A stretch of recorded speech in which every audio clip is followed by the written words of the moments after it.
அனிதாவுடைய அண்ணனாதான் தலைமைச் செயலகத்துக்கு முன்னாடி போய் நின்ன. போராட்டத்தின் விளைவாக என்ன உள்ள கூப்பிட்டு பேசினாங்க. ஆனா என்ன பேசுனாங்கன்னு யாருக்குமே சொல்ல அப்படின்னு சொல்றாங்க. ஆனா இன்னைக்கு நான் சந்திச்சது முதலமைச்சர் அல்ல, நான் சந்திச்சது அமைச்சர் திரு ஆதவ அர்ஜுனா அவர்களை தான் நான் சந்திச்சேன்.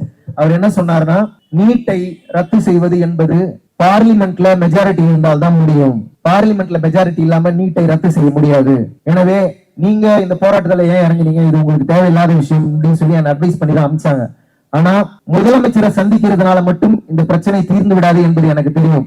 இது மக்கள் கையில் எடுக்க வேண்டிய போராட்டம். கட்டையில ஆணி வச்சு மாணவர்களை அடிக்கிறாங்க, பெண்களை போட்டு அடிக்கிறாங்க. ஆணிகள் கொண்டு மாணவர்களை அடிப்பது எப்படிப்பட்ட அணுகுமுறை? எங்களுடைய கல்வி, எங்களுடைய எதிர்காலத்துக்கு பாதுகாப்பு தாங்க. சட்டம், அரசு, அரசாங்கம், அரசியலமைப்பு அனைத்துமே மக்களுக்கானதுதான்.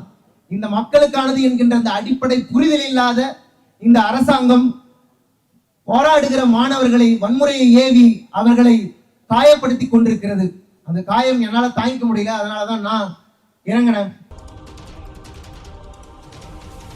நீட் தேர்வு முறைகேடுகளுக்கு பொறுப்பேற்று மத்திய அமைச்சர் தர்மேந்திர பிரதான் பதவி விலகணும் என்ற உயரிய கோரிக்கையோடு லட்சக்கணக்கான மாணவர்கள் இந்தியா முழுக்க திரண்டு போராடி கொண்டிருக்கிறார்கள். இந்த போராட்டம் ஒரு முக்கியமான உண்மையை உணர்த்துது. இது வெறுமனே நீட் தேர்வை ஒழிக்கிறதுக்கான போராட்டம் மட்டுமா? நீட் தேர்வில் இருக்கிற குளறுபடியை மட்டும் நீக்கிட்டா போதுமா? இங்க கல்வி முறை என்னவா இருக்கு? இங்க அடிப்படை கல்வி அமைப்பிலேயே பிரச்சனை இருக்குது. இங்க நாம எல்லாருமே படிச்சிருக்கிறோம். ஆனா நாம என்ன ஆகணும்னு நினைச்சோமோ அதை தான் படிச்சோமா? நம்ம நினைச்சதை படிக்கிறதுக்கான வாய்ப்போ சூழ்நிலையோ நமக்கு ஏற்படுத்தி தரப்பட்டதா?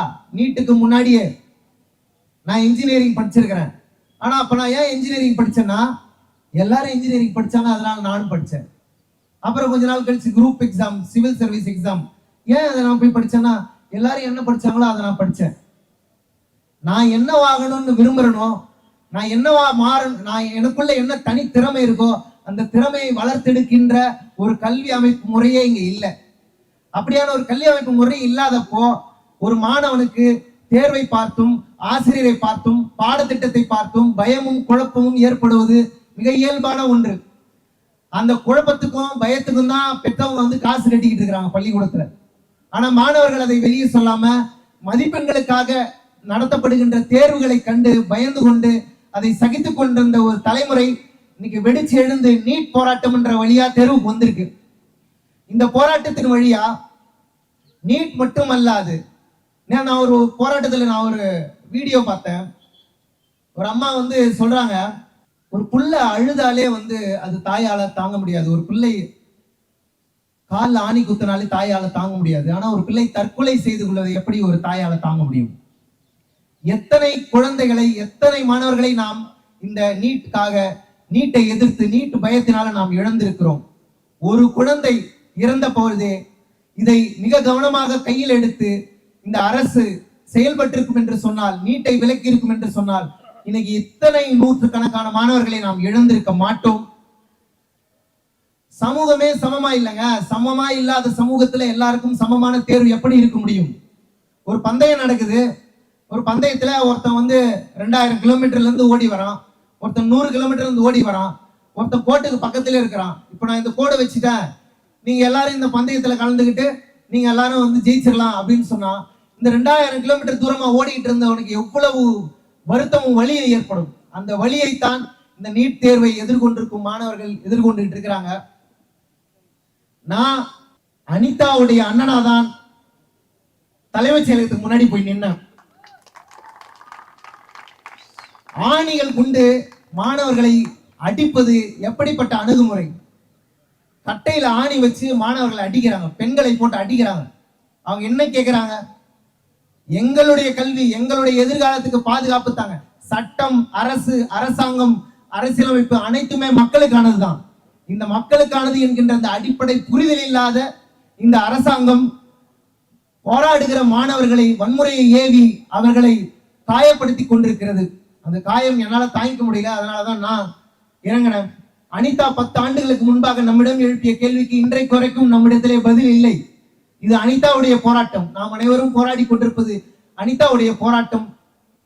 இந்த போராட்டத்திற்கு ஒரு தீர்வு காணும் வரை நாம் யாரும் சற்றும் பின்வாங்க கூடாது.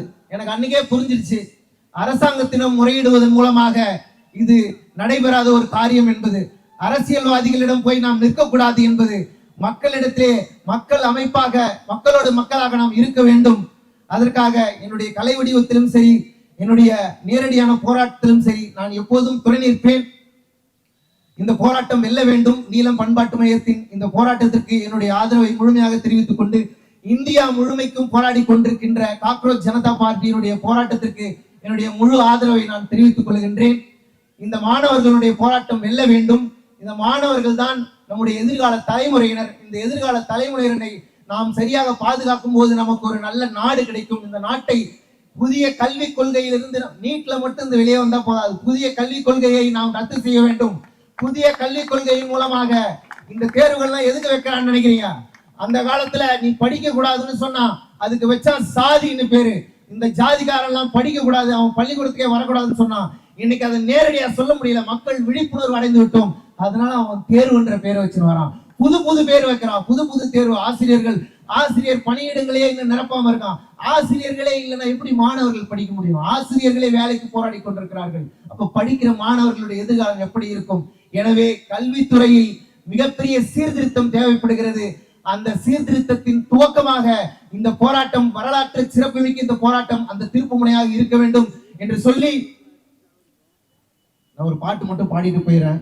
எனது நாட்டை கெடுத்து போட்டாய், என் வீட்டை கொளுத்த பார்த்தாய், என் காட்டில் உன் வேட்டை, வரலாறெங்கு முன் சேட்டை, வெறியோடே கொன்றாய் பலியாட்டை, செத்தோம் ஒரு நாடே வலியோடே, மொத்தம் பல லட்சம் என்றோடே, இருந்தும் நான் வந்தேன் உன்னோடே, அடையும் கனவோடே என் வீடே, ஒன்றாயிருப்பதே என் ஆசை, ஒன்றாதிருக்கவே உன் பூசை, மொழியால் மதத்தால் இனத்தால் பிறப்பால் அறிவாளால் கொடுங்கோலால் பிரித்தாயே, ஒரு நூலால் விருத்தாயே, நிறத்தாலே இறை மொத்தம் தோண்டும் நிலம் எங்கும் என்றர்த்தம், தலைமுறையாய் தொடரும் நம் யுத்தம், புரியாது உனக்கு என் வழிகளின் அர்த்தம், நான் அந்த கதையின் மிச்சம் என்ன, நான் உனக்கு ஆன்டி இண்டி என்ன, ஓட்டு போட்ட பச்சை தமிழ் என்ன, நான் உனக்கு ஆன்டி இண்டி என்ன, ஓட்டு போட்ட பச்சை தமிழ் என்ன.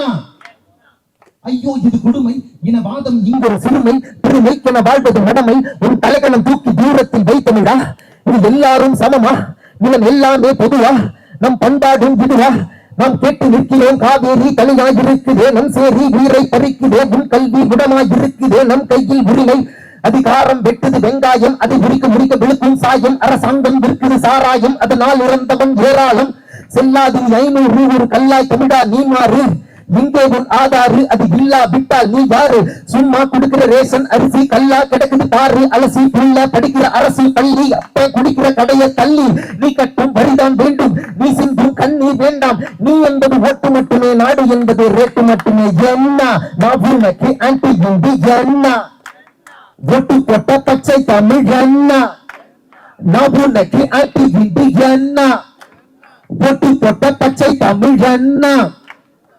உலகெல்லாம் உன் சொந்தம், உதை வாங்கி பிரியுதே பிம்பந்தம், பலபட்டம் வென்றாலும் பசியோடு வாடுதே நம் சொந்தம், மலரட்டும் தொடரட்டும் விடியட்டும் என சில வாய் மட்டும், மலமெல்லும் தொழிலில் கோவர வேண்டும் இங்கொருவன் மட்டும், செலவழிக்கிற செலவக்க மலை போட தனி மேல தெமக்குள்ள போட்டு கூட செருலைட்டன மீட்டன கொண்டு விட்டு கையெடுத்து குண்டுவிட போட்டு கூட, தமிழன் என சோதனை எளியா, தமிழர் பேசுகிற மொழியும் இந்தியா, கருப்பு பண திருப்பி தந்தியா, குடிசை எரிஞ்சதே நீயும் வந்தியா, இலவசங்களை கொடுக்கிற மயக்கிற அடிப்படை உரிமையை படிக்கிற சிரிக்கிற கலவரங்களை நடத்துற நாட்டுல கேள்வி கேட்டா தேச துரோகியா, பரட முன்தடமை கனவு தருமதமை விதை இளவிழுமதி மயக்கிடுமதி விதி இறுதி வரை எழுதி கொடுக்கும் எனது வழி எழுதும் ஒரு புதிய வரலாறு, நீ தேவையில்லை துயரம் பிரிச்சிட முடியாது கொள்ளையிலையும் முடிவறியாது ஒரு வினை செய்தோம், பகுத்தறிவால் அது சரி செய்வோம், என்ன நான் உனக்கு ஆன்டி இண்டி என்ன, ஓட்டு போட்ட பச்சை தமிழ் என்ன, நான் உனக்கு ஆன்டி இண்டி என்ன, உன் போலொரு மனிதன் தானே நான் இங்கே. நன்றி. மட்டும் எனக்கு ஒரே ஒரு கோரிக்கை இருக்கு. நான் அன்னைக்கு தலைமைச் செயலகத்துல போய் போராடினதன் விளைவாக என்னை உள்ள கூப்பிட்டு பேசினாங்க. ஆனா என்ன பேசினாங்கன்னு யாருக்குமே சொல்ல அப்படின்னு சொல்றாங்க. ஆனா இன்னைக்கு நான் சந்திச்சது முதலமைச்சர் அல்ல, நான் சந்திச்சது அமைச்சர் திரு ஆதவ அர்ஜுனா அவர்களை தான் நான் சந்திச்சேன். அவர் என்ன சொன்னார்னா, நீட்டை ரத்து செய்வது என்பது பார்லிமெண்ட்ல மெஜாரிட்டி இருந்தால் தான் முடியும். பார்லிமெண்ட்ல மெஜாரிட்டி இல்லாம நீட்டை ரத்து செய்ய முடியாது. எனவே நீங்க இந்த போராட்டத்துல ஏன் இறங்குனீங்க, இது உங்களுக்கு தேவையில்லாத விஷயம் அப்படின்னு சொல்லி என்ன அட்வைஸ் பண்ணி தான் அனுப்பிச்சாங்க. ஆனா முதலமைச்சரை சந்திக்கிறதுனால மட்டும் இந்த பிரச்சனை தீர்ந்து விடாது என்பது எனக்கு தெரியும். இது மக்கள் கையில் எடுக்க வேண்டிய போராட்டம். மக்கள் இதை கையில் எடுத்திருக்கிறார்கள். நானும் மக்களோடு மக்களாக இந்த பிரச்சனைக்காக மட்டுமல்ல, இனி நாம் பாபா சாஹேப் அம்பேத்கரின் பேரப்பிள்ளைகள், மக்களுடைய எந்த பிரச்சனையா இருந்தாலும் அதற்காக வீதியில் இறங்கி வந்து குரல் கொடுப்போம்.